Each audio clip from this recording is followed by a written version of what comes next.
Have you ever heard of a Polterkuchen? I sure hadn't until one of my community members recommended it to me, and I'm very glad they did because it's such a delicious yet so simple cake.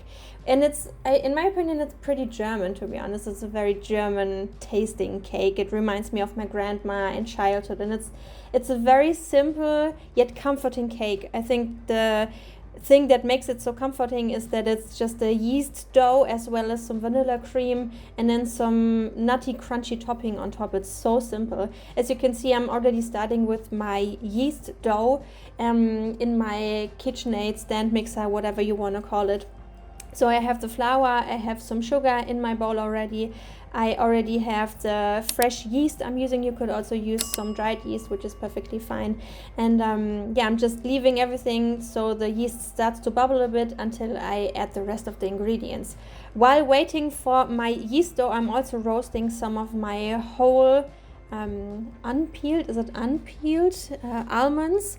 Roasting those in the oven because later we have to use those for the topping. And nothing is worse than some unroasted, cold, fresh out of the package nuts. There's so much potential wasted if you don't roast your nuts in the oven or in a pan for a few minutes so the flavors truly come out and shine.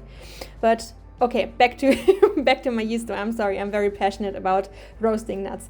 Okay, so I just kneaded my dough until it's very nice and smooth and not sticky. As you can see, it's a very nice and pliable dough.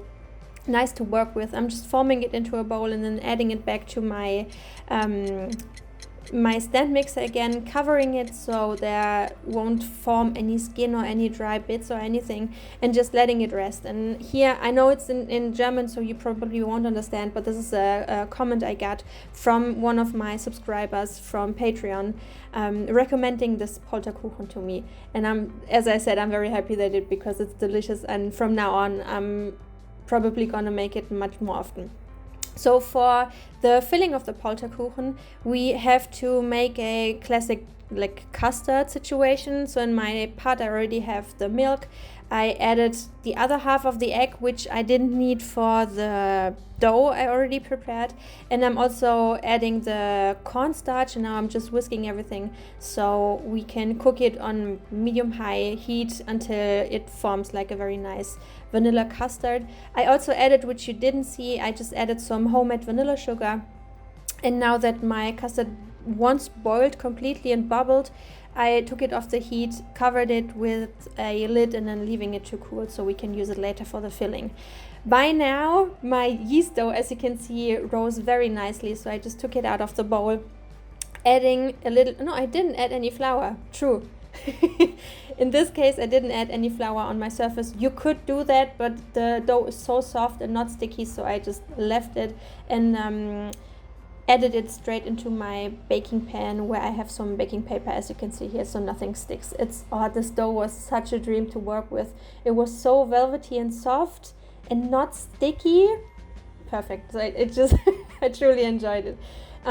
After putting it into my pan, I covered it again loosely, as you can see here, and letting it rest for another 30 minutes so you can visibly see that the dough rose a little bit before putting it in the oven, baking it until it's nice and golden, as you can see here, and then leaving it to cool completely, which is very difficult. No, it's not difficult, it's important. There you go. Until we can use it for filling the cake and finishing the cake. My custard, as you can see here, by now is completely cold and a little bit, how do you say it in German? Bröckelig.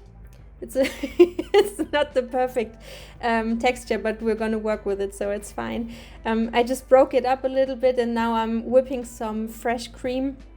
Also making sure that it's not over whipped, so it's pretty soft still, which is perfect for adding it to my vanilla custard later. You'll see it's all gonna work out. Obviously, I'm sharing the recipe, so it's all good. By now, my yeast dough, my baked cake situation cooled completely, so I'm just cutting it in half with one of my cutting saw thingies. And as you can see here, yes, I was very satisfied with the pores of the cake and how nicely the consistency was. I can't recommend it highly enough. I don't know if you can tell, but this cake truly, It was just delicious. So back to the custard, which looked quite funny a couple of seconds ago, but by now I just whisked it with my whisk, making it smooth again, and then adding in like 3 to 4 portions, adding the soft whipped cream. And as you can see here, in a few moments the filling truly comes together, and just it was so velvety and soft and so simple.